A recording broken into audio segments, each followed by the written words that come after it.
नमस्कार। प्रस्तुत है आज का चिंतन। भारत के राष्ट्रपति श्री वीवी गिरी से लंबी उम्र में भी उनका स्वास्थ्य अच्छा रहने और पर्याप्त चुस्त दिखने का कारण पूछा गया तो उन्होंने उस सूत्र को प्रकट किया जिसको अपनाकर वे इस 70 से ऊपर की आयु में भी युवकों की तरह काम करते रह सकने में समर्थ रहे। उन्होंने बताया, कम खाओ और अधिक काम करो। इसी सिद्धांत को व्यावहारिक जीवन में कार्यान्वित करके वे अपना स्वास्थ्य सुरक्षित रख सके। कार्नेल विश्वविद्यालय में सन 1930 में एक प्रयोग किया गया था।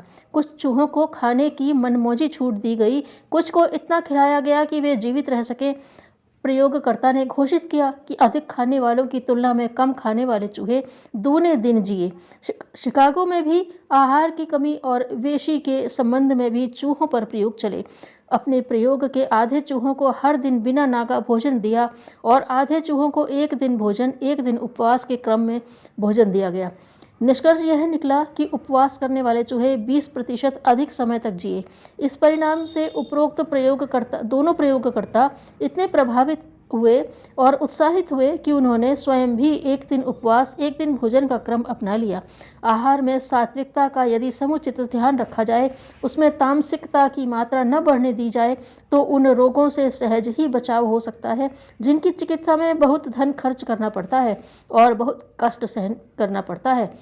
वनवासी अनेक असुविधाओं के रहते हुए भी केवल इसी एक आधार पर स्वस्थ और सबल बने रहते हैं कि उन्हें चटोरेपन की बुरी आदत नहीं होती और कुपथ्य नहीं करते।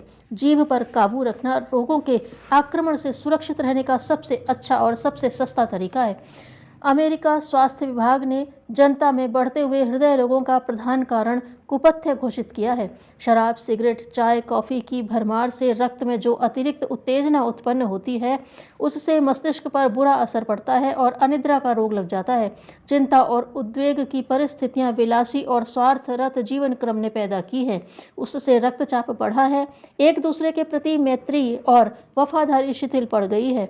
इससे जीवन में आई नीरसता ने व्यक्ति को मानसिक रूप से शून्यताग्रस्त कर दिया है। यह मनोदशा क्रमशः सनक, शक्कीपन और अर्धविक्षिप्त स्थिति तक ले पहुंचती है। इस तरह के मानसिक रोगों की बढ़ोतरी आज तेजी से होती चली जा रही है। इस पर कुपथ्य का प्रचलन तो और भी दोहरी विपत्ति उत्पन्न कर रहा है। हृदय रोगियों के आहार का निष्कर्ष यह निकला कि 40 से 50 वर्ष की आयु वाले लोगों में जो चिकनाई और चीनी कम सेवन करते थे, उनमें से लाख पीछे लगभग 196 को हल्के दौरे पड़े, जबकि उसी आयु के अधिक चीनी और अधिक चिकनाई खाने वालों में से लाख पीछे लगभग 642 को हृदय के दौरे पड़ते थे। वह भी तेज कष्ट साध्य। 50 से ऊपर की आयु में हृदय रोग अधिक होता है और उसमें भी उपरोक्त दो वस्तुएं कम खाने वालों को कम तथा अधिक खाने वालों को इस प्रकार के दौरे पड़ने की संभावना अधिक रहती है। सात्विक, सुपाच्य, स्वल्प और स्वच्छ आहार करने की यदि नीति अपनाई जाए, भूख से कम और नियत समय पर खाया जाए और निरंतर श्रम संलग्न रहा जाए, हंसते खेलते दिन बिताया जाए तो निसंदेह हम निरोग दीर्घ जीवन प्राप्त कर सकते हैं। धन्यवाद।